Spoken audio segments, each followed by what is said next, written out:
What would you do if your own face became your greatest enemy? If the very thing people admired about you made others want to destroy you? This is the true story of a girl who learned that envy doesn't announce itself with anger. It creeps in wearing a smile. It speaks with sweetness. And then, when you least expect it, it attacks. Her name was Lola, and three girls who pretended to be her friends spent days digging a trap that would change her life forever. They wanted her gone, and they almost succeeded. Before we dive deeper, let us know in the comments where you're watching from. We'd love to hear from you. And don't forget to hit that subscribe button so you never miss any of our upcoming videos. In a rural village where most families survived on farming, there lived a girl who had done nothing wrong except exist. Lola was born to simple farmers. Her parents owned a small piece of land where they grew cassava and yams. They weren't rich. They weren't influential. They were just ordinary people trying to make a living. But their daughter was anything but ordinary to the people around her. From childhood, Lola noticed that adults stared at her differently. When she went to fetch water with other children, the older women would stop their conversations to watch her. They'd comment to each other in hushed tones, nodding their heads. The attention made her uncomfortable, but she didn't understand why it happened. As she grew older, the attention intensified, and with it came something darker. In every village, there are social hierarchies. There are popular girls, average girls, and girls who struggle to fit in. Lola didn't try to be popular. She actively tried to stay invisible, but invisibility was impossible when every eye turned to you the moment you appeared. This created resentment, especially among three girls who had always been comfortable being the center of attention in their own circles. Their names were Ada, Kemi, and Uzoma. The three of them had been inseparable since childhood. They did everything together. They had their own jokes, their own secrets, their own little world.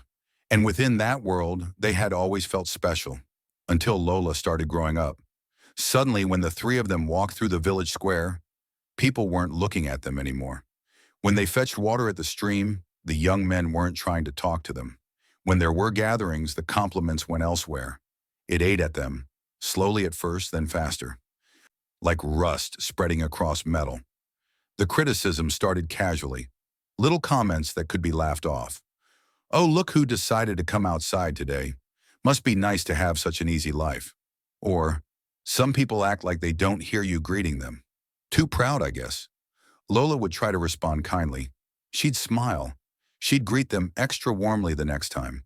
She thought maybe she had accidentally offended them somehow, and if she just tried harder to be friendly, things would improve. She was wrong. One day at the water source, things got worse. Lola was filling her clay pot when she heard Kemi's voice behind her, speaking loudly enough that everyone present could hear. "You know what I heard? I heard some girls think that if they stay quiet and act humble, people won't notice how much they actually love attention." The other women at the stream glanced between Kemi and Lola, sensing the tension. Ada chimed in immediately.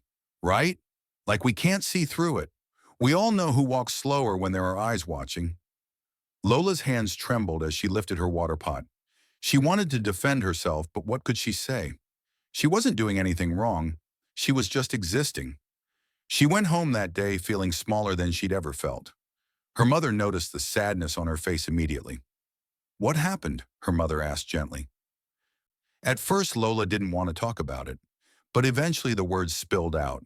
The constant remarks, the way those three girls made her feel ashamed of something she couldn't control.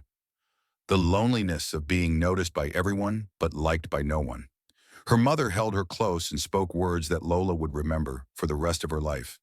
"My daughter, listen carefully. When honey sits in the open, flies come. Not because the honey did anything wrong, but because sweetness attracts both butterflies and pests. You cannot make yourself less to please those who envy you. That's not humility. That's dimming your light for people who want to stay in darkness." The words comforted her, but they didn't stop the pain. As weeks passed, the situation deteriorated. The three girls weren't content with just mocking Lola at the stream anymore. They began spreading rumors. They told people that Lola's family must have consulted a witch doctor to enhance her appearance. They gossiped that her beauty wasn't natural, that something supernatural was involved. They whispered that perhaps she was a spirit in disguise, sent to deceive the village. In a community where superstition ran deep, these rumors took root quickly.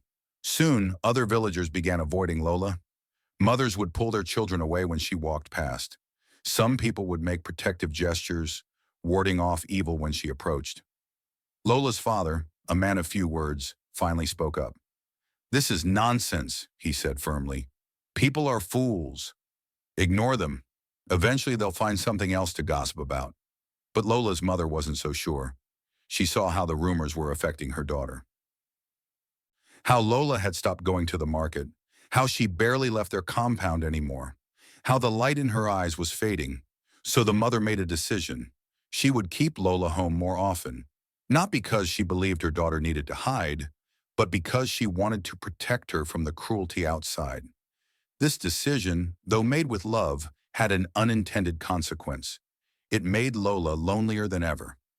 She would sit in their compound, listening to the sounds of village life happening without her. She'd hear groups of girls laughing as they passed by, going to the stream together, going to the market together, living the communal life that was the heart of village culture, and she was excluded from all of it. Sometimes she'd peek through gaps in their fence, watching Ada, Kimmy, and Uzoma walk past with their arms linked, talking and joking. Part of her hated them, but another part of her envied them. They had each other. They belonged, and she had no one but her parents. That's the cruel irony of being envied. Everyone thinks you have everything, but often the person being envied is the loneliest person in the room. What nobody understood, what nobody ever asked, was how Lola actually felt about her appearance. She didn't feel blessed, she felt burdened. Every morning when she looked at her reflection in water, she didn't see beauty. She saw the reason why other girls avoided her, the reason why women whispered about her family, the reason why she couldn't make friends. Sometimes she wished she could change her face, make it more ordinary, more forgettable, just so she could have one normal conversation with someone her own age. Just so she could fetch water without hearing comments. Just so she could exist without everyone having an opinion about it. Her mother tried to help her understand. "The gods give everyone different gifts," she would say. "Some people are given beauty, some are given intelligence, some are given strength. Your gift isn't your fault, and it isn't your burden to carry alone." But it felt like a burden, a heavy one that Lola carried every single day. There were nights when she would cry and ask her mother, "Why did the gods do this to me? What did I do to deserve this?" And her mother, wise as she was, could only hold her and say, "You didn't do anything. Sometimes life isn't about deserving. It's about enduring." Those words would echo in Lola's mind later, when she was trapped in that pit. It's about enduring. Then came the day that changed everything. The village town crier made his rounds, beating his wooden gong to gather everyone's attention. People emerged from their homes and workshops, curious about what announcement was coming. The crier's voice rang out, "By order of the king, the prince has reached the age of marriage. In 7 days there will be a selection ceremony at the palace. All unmarried young women are commanded to attend. The prince will choose his bride." The village erupted with excitement. This was the kind of opportunity that could change a family's entire destiny. If the prince chose your daughter, your family would be elevated overnight. You'd have access to resources, protection, and status that most villagers could only dream of. Immediately, preparations began. Mothers who had been saving special fabric for years pulled it out. Women who knew how to create intricate hairstyles were suddenly in high demand. Everyone wanted their daughter to have the best possible chance. Lola heard the announcement, but she didn't feel excited. She felt dread. She knew exactly what would happen if she went. The other girls would mock her. They'd say she thought she was better than everyone. They'd make the entire experience miserable. "I'm not going," she told her mother that evening. Her mother stopped stirring the pot over the fire and turned to look at her daughter. "Why not?" "You know why, Mama. They'll make it horrible for me." Her mother was quiet for a moment, then spoke with intensity. "Lola, I will tell you this once. Fear is a cage that you build for yourself. Those girls want you to stay home. They want you to eliminate yourself from the competition. Don't give them that victory. You will go to that ceremony. You will hold your head high, and whatever happens will be God's will, not theirs." Lola wanted to argue, but she saw the determination in her mother's eyes. This wasn't a suggestion. It was a command from a mother who was tired of watching her daughter shrink. So Lola began preparing. Her mother gave her the finest wrapper from her own collection, a cloth that had been part of her own bride price years ago. She strung together beads for Lola's neck. She helped her daughter practice the traditional dances that would be performed. The night before the ceremony, as Lola tried on her complete outfit, her mother stood back and smiled with tears in her eyes. "You look like royalty already," she whispered. But in another part of the village, a very different conversation was happening. Ada, Kemi, and Uzoma sat together in the darkness, their voices low and urgent. "She's going to the ceremony," Kemi said, anxiety clear in her voice. "I heard her mother talking about it at the market." "Of course she's going," Ada replied bitterly. "And you know what will happen. The prince will see her, and it'll be over for all of us. He won't even look at anyone else." "Then what do we do?" Uzoma asked. The three of them sat in silence, each thinking the same dark thought but afraid to say it out loud. Finally, Ada spoke. "What if she never makes it to the palace?" Kemi and Uzoma stared at her. "What do you mean?" Kemi asked slowly. Ada leaned forward. "I mean, what if something happened on the way? What if she had an accident?" "Ada, that's—" Uzoma started. "That's what?" Ada interrupted. "That's the only way any of us have a chance. You know it's true. We can either accept that she's going to ruin this opportunity for everyone, or we can do something about it." The suggestion hung in the air like poison. They all knew what Ada was proposing was wrong, but jealousy had been growing in their hearts for so long that wrong was starting to look like justice. "How would we even—" Kemi's voice trailed off. Ada smiled, a cold smile that didn't reach her eyes. "I have an idea, but we'd have to work fast. We only have a few days." And so the plan began to take shape. A plan built on envy, fueled by resentment, and justified by their twisted belief that they deserved this chance more than Lola did. They didn't see themselves as villains. They saw themselves as victims taking back what should have been theirs. That's how evil works. It convinces you that you're the hero of your own story. The very next morning, something surprising happened at Lola's compound. She was sweeping the yard when she heard voices calling her name. "Lola! Lola, are you home?" She looked up to see three familiar figures approaching, Ada, Kemi, and Uzoma. They were smiling broadly and carrying wrapped bundles in their arms. Lola froze. Every instinct told her to run inside, but curiosity and confusion kept her rooted to the spot. "We came to see you," Ada said warmly, as if they'd been close friends all along.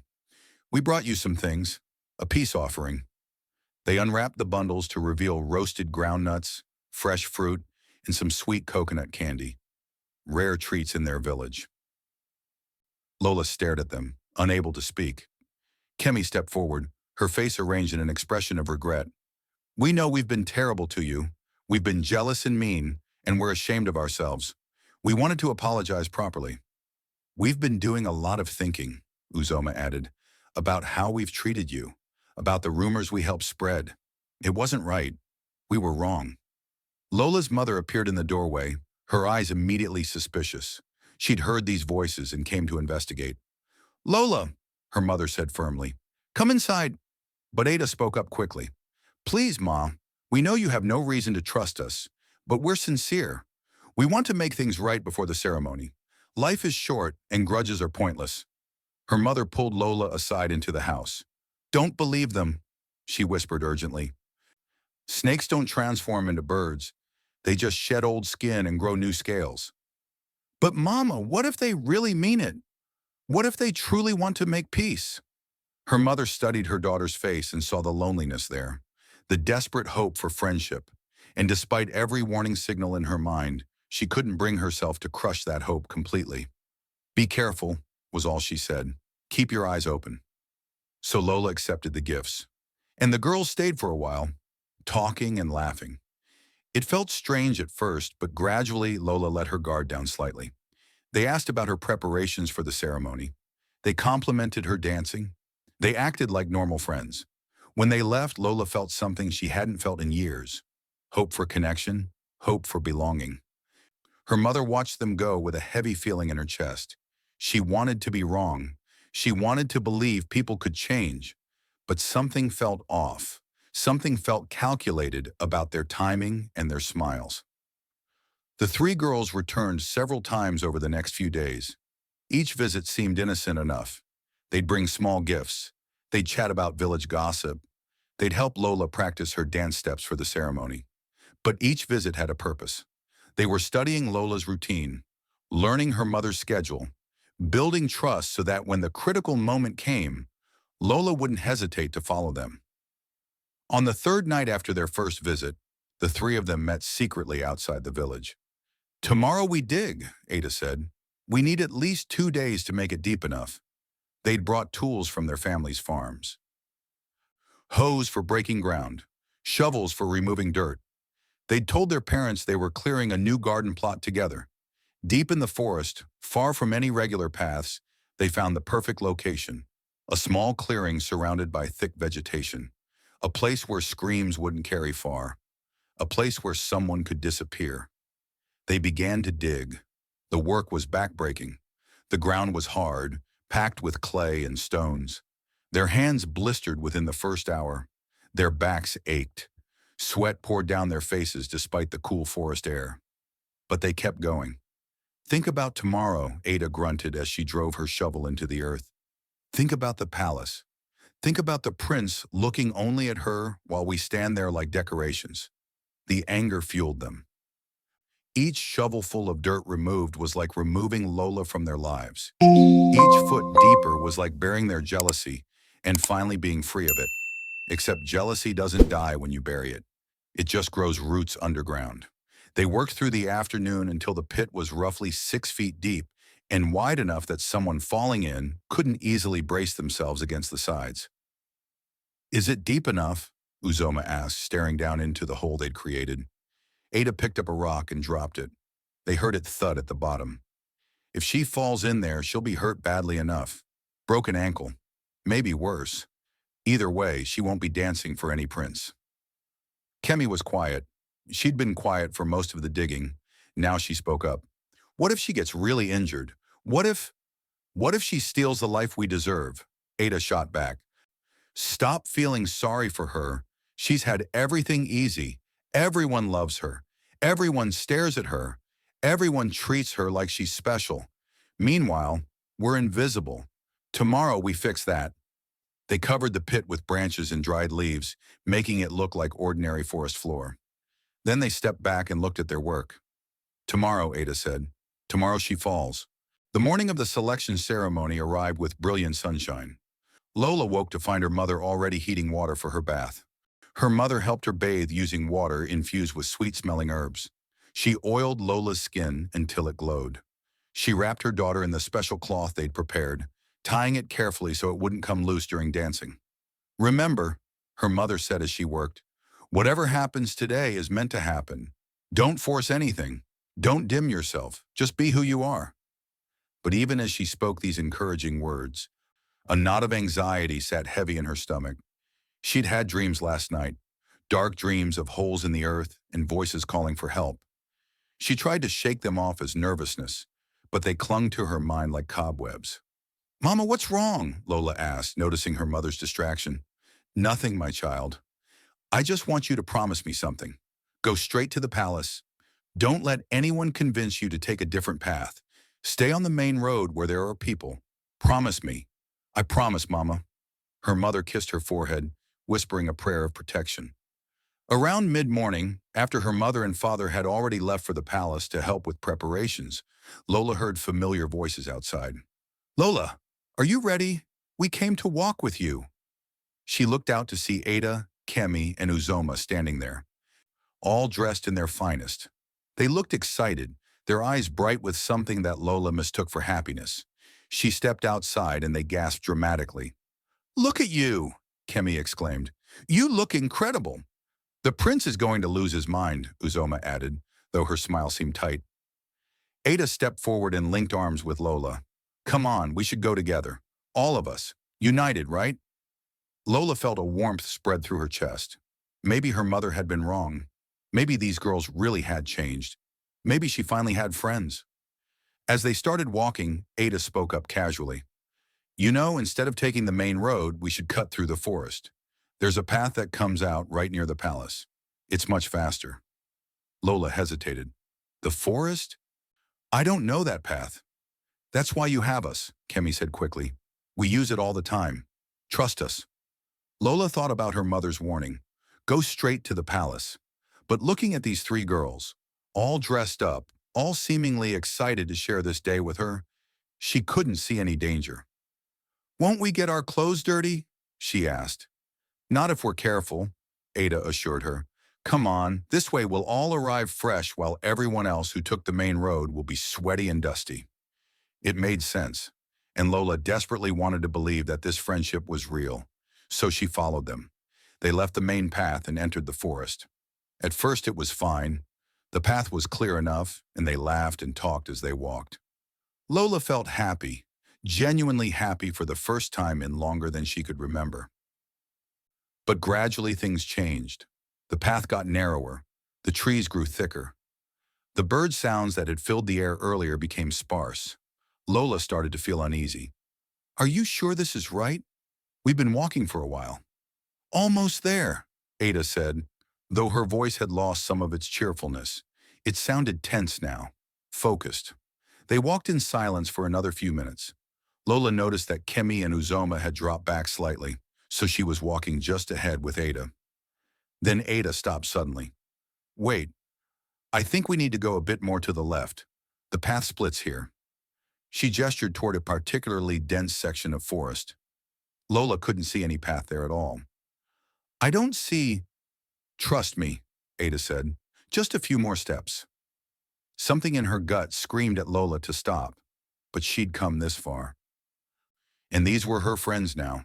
Friends trust each other. She took one step forward, then another, and then the world disappeared beneath her feet. The ground gave way with a sound like breath rushing out of lungs. Branches snapped, leaves scattered, and Lola fell. She didn't even have time to scream properly. Just a sharp gasp as gravity took her. She hit the bottom hard. The impact knocked the wind from her lungs. Pain exploded through her body. Her leg twisted beneath her at a wrong angle. Her head struck something solid, making stars burst across her vision. For several seconds, she couldn't move, couldn't breathe, couldn't think. There was only pain and confusion. When her vision finally cleared, she looked up. The opening of the pit was above her, a rough circle of sky, and framed in that circle were three faces looking down at her. They weren't wearing expressions of concern or shock. They were smiling, actually smiling. Comfortable down there? Ada asked, her voice dripping with mock concern. Lola's mind struggled to catch up with reality. Help me, she managed to whisper. Please help me. Help you? Kemi laughed. It was a cruel sound that echoed off the earthen walls. Why would we help you? This is exactly where we want you. Look at her, Uzoma said, though her voice sounded less confident than the others. Look at the beautiful Lola now, covered in dirt, trapped in a hole. Not so perfect anymore, are you? Lola felt tears running down her face, mixing with the dirt on her cheeks. I don't understand. I thought we were friends. Friends?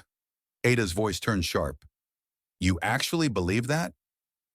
You thought we'd forgive you for stealing every opportunity? For making us invisible? For being the center of attention every single day of our lives? But you never what? Never tried to be better than us? Of course you didn't try. You didn't have to try. You just existed, and that was enough to ruin everything for everyone else. Lola tried to stand, but her leg wouldn't support her weight. She collapsed back down with a cry of pain. The prince won't want you now, Kemi said with satisfaction. Even if you somehow get out of there, you'll be too injured to dance, too dirty to present yourself. By the time anyone finds you, the ceremony will be over. Please, Lola begged, her voice breaking. Whatever I did to hurt you, I'm sorry. Please don't leave me here. For just a moment, Uzoma's expression flickered. Something like regret crossed her face. But Ada noticed and shot her a sharp look. Let's go, Ada said. We have a ceremony to attend. Wait, Lola screamed. Please, don't leave me here. Someone help! Help me! But they just turned and walked away, their footsteps fading into the forest sounds. And soon Lola's screams faded too, swallowed by the thick vegetation surrounding her prison. She tried climbing the walls. The earth just crumbled under her fingers. She tried jumping to reach the edge. Her injured leg collapsed under her, sending fresh waves of agony through her body. Finally, exhausted and in pain, she sank down to the bottom of the pit. The sun was moving across the sky. Hours were passing, and she was trapped in a hole that no one knew existed, put there by people she'd tried to befriend. The cruelest part wasn't the physical pain. It was the realization that the loneliness she'd felt before was nothing compared to this. At least before, she'd had hope that someday, somehow, things would get better. Now sitting in a pit dug specifically to destroy her, she realized that some people's hatred was deeper than any hole in the ground. And as the afternoon shadows grew longer and the forest around her grew quiet, Lola understood that she might actually die here, alone, because of nothing more than the face she'd been born with. At the royal palace, the celebration was in full swing. Drummers pounded out rhythmic beats that made the ground vibrate. Young women danced in circles, their wrapped cloths swirling with color. The king and queen sat on elevated thrones, watching with interest as potential brides for their son displayed their grace and energy. But one woman wasn't celebrating. Lola's mother stood at the edge of the courtyard, her eyes scanning every face, her heart beating faster with each passing moment. Where was her daughter? She'd watched dozens of girls arrive. She'd seen families presenting their daughters with pride. But Lola hadn't appeared, and the ceremony was already well underway. Something was terribly wrong. She pushed through clusters of celebrating people, grabbing the arm of a young woman she recognized from their village. "Have you seen my daughter? Lola? Was she on the road with you?" The woman shook her head. "No, Ma, I haven't seen her today." Lola's mother asked 3 more girls, then 5 more, then 10. None of them had seen her daughter. Then she spotted them. Ada, Kimmy, and Uzoma. They were dancing near the front, their faces bright with excitement, their movements calculated to catch the prince's attention. She marched over and grabbed Ada's arm, pulling her out of the dancing circle. "Where is my daughter?" Ada's face arranged itself into an expression of confusion. "Your daughter?" "I don't know, Ma.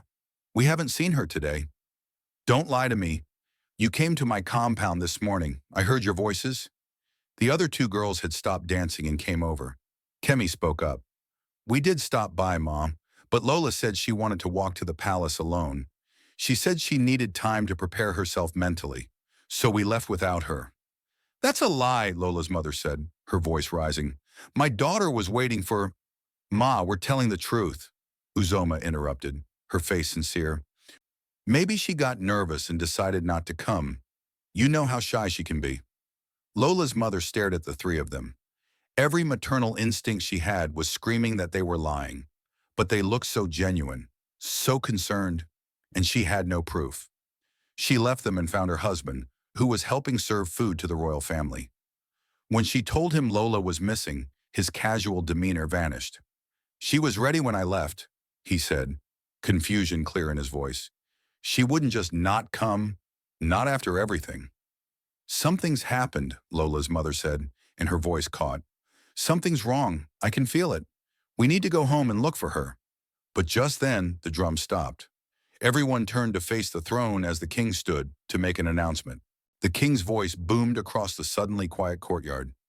"My son, the prince, has observed all the eligible young women present today. He will now make his choice." Excited murmurs rippled through the crowd. This was the moment everyone had been waiting for. Families held their breath. Young women straightened their postures, hoping to be noticed. The prince stood from his seat beside his father. He was tall and carried himself with natural authority.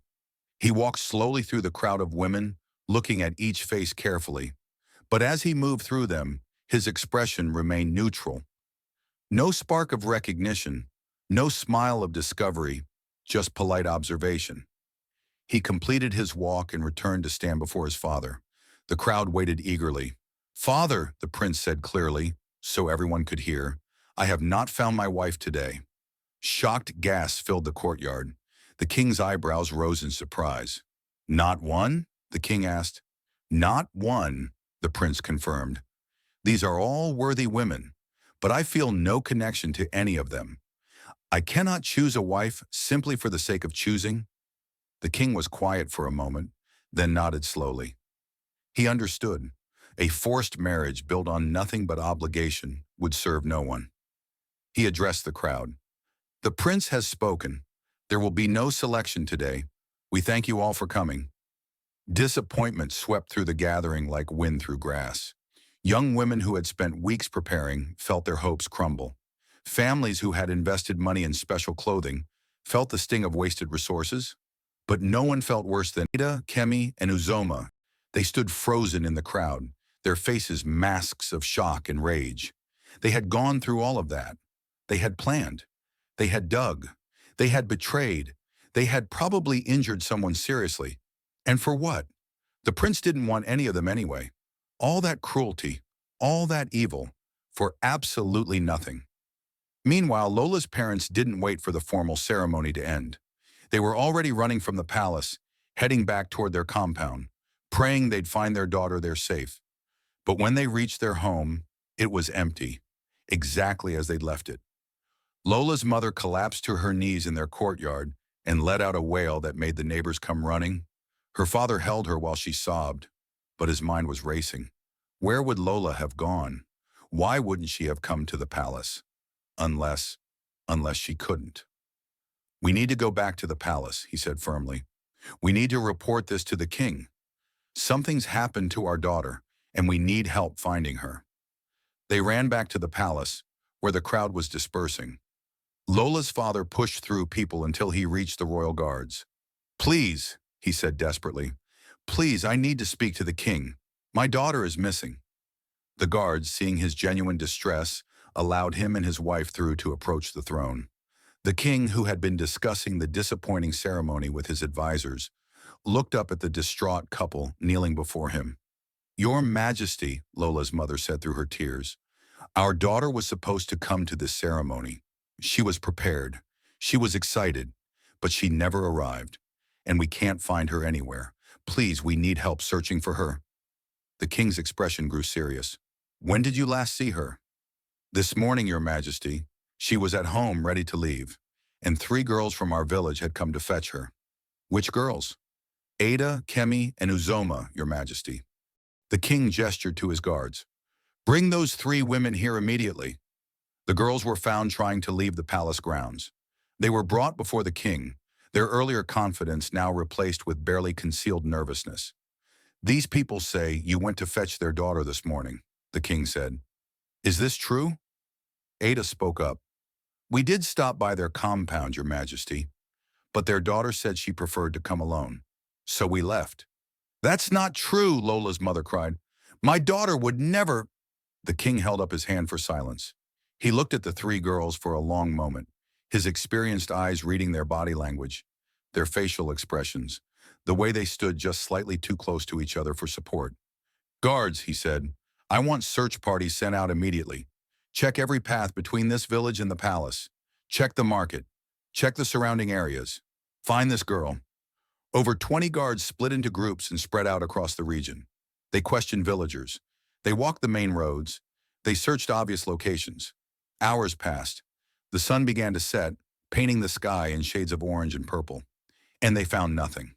In the pit, Lola had given up screaming. Her voice was completely gone, reduced to a painful rasp. Her leg throbbed with a pain that made her dizzy. She was cold, thirsty, and starting to accept that she might actually die here. She thought about her parents, the worry they must be feeling. She thought about how she'd been so stupid to trust those girls. She thought about the life she'd never get to live.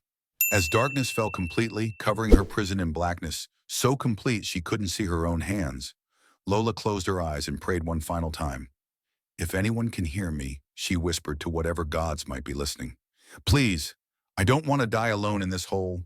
The next morning, before the sun had fully risen, Dinta the village hunter was preparing for his daily hunt. Dinta was known throughout the region as the finest hunter. He supplied game meat to the royal kitchen and to the market. He knew the forest better than anyone alive. That morning, as he checked his traps and followed animal tracks, he walked a path he didn't usually take. Later he would say that something told him to go that direction. An instinct. A feeling. Maybe the gods guiding his feet. He was tracking a bush rat when he heard it, a sound so faint he almost dismissed it as the wind. But then it came again. Weak, hoarse, human. Help! Please! Dinta stopped moving and listened intently. The sound came from somewhere to his left, deep in the thick brush where no normal path existed. He pushed through the vegetation, following the desperate voice, and then he saw something that made his blood run cold. Someone had deliberately constructed a trap. Branches and leaves had been carefully arranged to disguise a deep pit, but overnight wind had scattered some of the covering, making it partially visible. "Hello?" Dinah called out. "Is someone down there?" "Yes!" The voice that answered was female, cracked with thirst and exhaustion. "Please help me! I've been here all night." Dinah quickly cleared away the remaining branches and looked down into the pit. At the bottom, covered in dirt and clearly injured, was a young woman he recognized. The girl called Lola, the one the entire village had been searching for yesterday. His mind raced. This wasn't an accident. Someone had dug this pit deliberately. Someone had covered it carefully.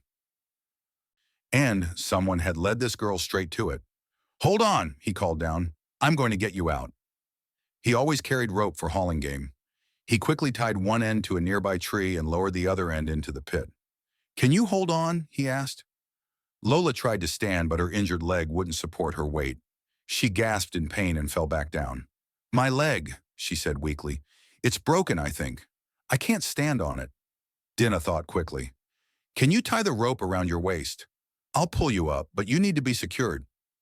With trembling hands, Lola managed to wrap the rope around her torso and tie a knot. It wasn't perfect, but it would hold. "Ready?" Dinta called. "Yes," she whispered. He began to pull. Lola used her good leg and her hands to help as much as she could, pushing against the earthen walls. Inch by inch, she rose from the pit. Dinta's muscles burned with effort, but he didn't stop. Finally, she reached the top. He grabbed her arms and pulled her over the edge, laying her gently on solid ground. She immediately began crying, not from pain but from relief and gratitude. "Thank you," she sobbed. "Thank you. I thought I was going to die down there." Dinah gave her water from his pouch. She drank desperately, the cool liquid soothing her parched throat. "What happened?" he asked gently. "Who did this to you?" Between gasps and tears, Lola told him everything. The fake friendship, the invitation to walk together, the promised shortcut, the three girls who had led her here and then left her to suffer. Dinah's jaw tightened with anger. This wasn't just cruelty. This was attempted murder, disguised as a prank. "We need to get you to the palace," he said. "The king needs to hear this directly from you. Can you walk at all?" Lola shook her head. Her leg was badly swollen, possibly fractured. "Then I'll carry you," Dinta said simply. He fashioned a makeshift sling from his hunting cloth and carefully lifted Lola onto his back. She was light, made lighter by a night without food or water and the trauma her body had endured. As he carried her through the forest toward the palace, Lola whispered, "Why did they hate me so much? I never hurt them. I never even spoke badly about them." Dinta was quiet for a moment before responding. "Some people believe that your existence is an offense to theirs. They look at what you have, even if you didn't ask for it, and they feel it was stolen from them. It's not logical, it's not fair, but it's real." When Dinta arrived at the palace gates carrying Lola, the guards immediately recognized both of them. Word spread quickly through the palace compound. Within minutes, Lola's parents came running.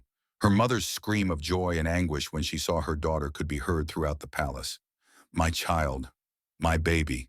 She took Lola from Dinta's back and held her, sobbing uncontrollably. "What did they do to you? What did they do?" Her father stood beside them, tears streaming down his face, his hands shaking as he touched his daughter's face to confirm she was real and alive. The king was summoned immediately. He came down from his chambers and stood before the scene, his expression dark. "What happened?" he demanded. Dinta explained how he found her. The deliberately dug pit, the careful camouflage, the isolation of the location. Then Lola, despite her exhaustion and pain, told her story, every detail, the fake apology, the gifts, the visits to build trust, the invitation to walk together, the promised shortcut that led to a trap. They pushed me, she said, her voice breaking. I trusted them, and they pushed me into that hole. They laughed while I begged for help, and then they left me there to die. The king's face had gone from dark to absolutely thunderous. Who did this? Ada, Kemi, and Uzoma, your majesty. Bring them here, the king commanded. Now. The three girls were found at their respective homes. They'd returned after the ceremony yesterday, celebrating privately that they'd succeeded in their plan. They didn't know Lola had been found. When the guards came for them, confusion turned to fear. They were dragged to the palace where a crowd had already gathered after hearing that the missing girl had been found. As they were brought before the king, they saw Lola sitting there, dirty and injured, but alive. Their faces went pale. No, Ada whispered. That's not possible. She couldn't have... Couldn't have what? The king interrupted, his voice like ice. Couldn't have survived your attempt to kill her? We didn't try to kill her, Kemi blurted out. We just wanted to hurt her. We just wanted her to miss the ceremony. The crowd gasped. She just confessed without even being directly accused. The king stood from his throne and walked down to stand before the three girls. He was a tall man, and his presence was intimidating even without his anger. So you admit it, he said quietly. You admit that you planned this. You dug a pit. You pretended friendship. You led an innocent girl into the forest and pushed her into a trap that could have killed her. All because you were jealous. Uzoma broke first. She fell to her knees, crying. We're sorry, we're so sorry. We didn't mean for it to go this far. We just wanted one chance. Just one time where someone would notice us instead of her. Notice you, the king repeated. You wanted to be noticed, so you attempted murder. Do you hear how insane that sounds? Ada tried one more time to save them. Your Majesty, please understand. Our entire lives, we've been nothing. Invisible. While she gets everything just for existing. Our own mothers compared us to her. Our own families made us feel worthless because we're not as beautiful. We just wanted to be seen. Then do better, the king roared, his voice echoing off the palace walls. Develop skills. Cultivate kindness. Build character. You don't tear others down to lift yourself up. That's not ambition. That's evil. He turned to address the crowd. These three women plotted for days to harm an innocent person. They dug a pit deep enough to cause serious injury or death. They manipulated their victim's loneliness and desire for friendship. They led her into isolation and abandoned her to suffer. This was not a mistake. This was not a moment of passion.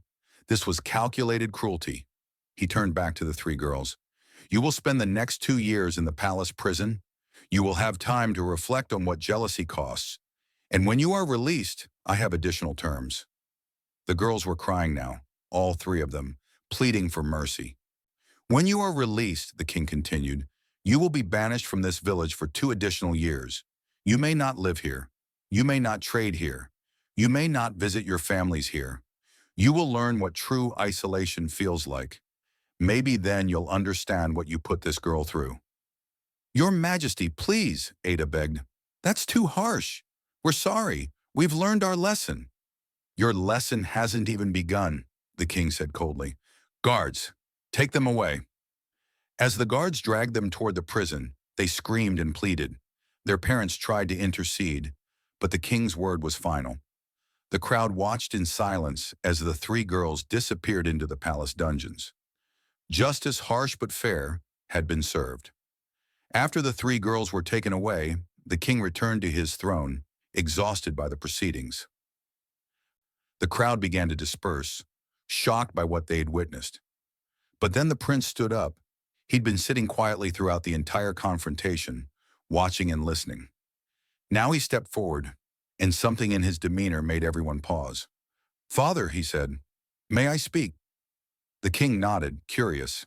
The prince walked to the center of the courtyard, where everyone could see and hear him clearly. Yesterday, he began, I disappointed many people by not choosing a wife. People questioned my judgment. They wondered if I was too particular or if something was wrong with me. He paused, looking around at the assembled crowd. But the truth is, I was waiting for someone. And she wasn't at the ceremony yesterday because 3 jealous women had thrown her into a pit. Confused murmurs rippled through the crowd.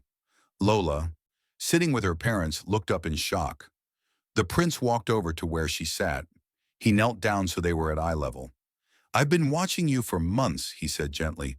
"Not in a strange way, but in the way someone watches when they're trying to understand character. I saw how those three women treated you. I saw your attempts at kindness even when they mocked you. I saw your loneliness and your strength." Lola's eyes filled with tears. "Your Highness, I don't understand." "I asked my servants to tell me about you," the prince continued. "They said you helped elderly neighbors carry water, that you shared food even when your family didn't have much, that you never spoke ill of anyone, even those who hurt you. That kind of character is rare. That's what makes a true queen." He took her dirty, injured hand in his. "Yesterday, I told my father I hadn't found my wife. I was wrong. I had found her. She just wasn't able to attend because of evil that was done to her. But she's here now." The crowd had gone completely silent. "Lola," the prince said formally, "I know you're injured. I know you've suffered a trauma that will take time to heal from. But when you're ready, when you've recovered, I would be honored if you would consider becoming my wife." For a long moment, Lola couldn't speak. She looked at her mother, who was crying and nodding. She looked at her father, who was smiling through his tears. She looked at this prince who had seen past her appearance to her actual heart. "Yes," she whispered. Then stronger, "Yes, Your Highness, I would be honored." The crowd erupted in cheers. People who had been silent moments before now celebrated. Musicians began playing. Women began singing. The palace courtyard transformed from a place of judgment to a place of joy. The prince stood and helped Lola to her feet, supporting her weight so she didn't have to stand on her injured leg. "You'll never be alone again," he promised. "You'll never be mocked or hurt or left behind. I swear it." And as the celebration continued around them, Lola finally understood something important. Her beauty had brought her pain, yes, but her character had brought her salvation. The very qualities that went unnoticed by shallow eyes were the ones that mattered most to those who looked deeper. In the days that followed, the village saw many changes. Dinta, the hunter who had saved Lola's life, was summoned before the king. He was given a large parcel of land near the forest he knew so well. He was given cattle, goats, and enough money to build a proper house. The king declared that Dinta would forever be considered a friend of the royal family. But more importantly, Dinta's story spread throughout the region. He became known not just as a skilled hunter, but as a man of integrity who saved a life when he could have simply walked away. Young men in the village began to see him as an example of what true manhood looked like. Lola's parents were given rooms in the palace so they could be near their daughter during her recovery. The palace healers tended to her broken leg, setting it properly and creating medicines to speed healing. They treated her wounds and fed her nourishing foods. Her mother spent every day by her side, often just holding her hand and thanking the gods that her daughter was alive. Her father, usually so quiet, found his voice. He told anyone who would listen about his daughter's strength, her kindness, her resilience. The village itself went through a period of reflection. Parents talked to their children about jealousy and its consequences. The story of what happened to Lola became a cautionary tale told at night around cooking fires. Some people felt the punishment given to Ada, Kimmy, and Uzoma was too harsh. Others felt it wasn't harsh enough. But everyone agreed on one thing. Jealousy unchecked becomes poison that hurts everyone it touches. 3 months later, when Lola had fully healed, the wedding was held. It was the grandest ceremony the region had ever witnessed. People traveled from distant villages to attend. The celebration lasted 3 full days. As for Ada, Kemi, and Uzoma, they served their prison time and left the village when they were released. Some say they went to distant regions where no one knew their story. Some say they learned from their mistakes and became better people. Others say jealousy followed them like a shadow wherever they went. But the truth is, no one really knows. Because once they left, the village moved on. Their names became part of a cautionary tale, but their actual lives became irrelevant. That's often how it works. The people who try to destroy you end up destroying themselves. While you're busy building a life worth living, they're busy carrying the weight of their own bitterness. The real lesson of Lola's story isn't that beauty is a curse or that jealousy is evil. Though both of those things can be true, the real lesson is this: what people do to you reveals their character, not yours. How you respond reveals yours. Sometimes the hole meant to destroy you becomes the foundation of your throne. Sometimes the darkness you survive becomes the light you share with others. Sometimes the worst thing that ever happened to you becomes the thing that prepares you for your greatest purpose. Lola learned that lesson in a pit 10 feet deep, surrounded by darkness, with no one coming to save her. And when she finally climbed out, she brought that lesson with her and shared it with everyone she met. That's what makes her story worth telling. That's what makes it worth remembering. If this story touched you in any way, take a moment to like this video and subscribe to our channel. We share stories like this because they carry lessons that matter. Lessons about character, resilience, and the power of choosing kindness even when others choose cruelty. Drop a comment below. Tell us what part of Lola's journey resonated with you most. Have you ever dealt with jealousy, either as the target or maybe as the person struggling with those feelings?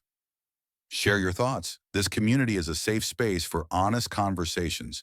And if you know someone who needs to hear this message today, someone who's dealing with people trying to tear them down, share this video with them. Sometimes we all need to be reminded that we're stronger than the pits others dig for us. Thank you for watching.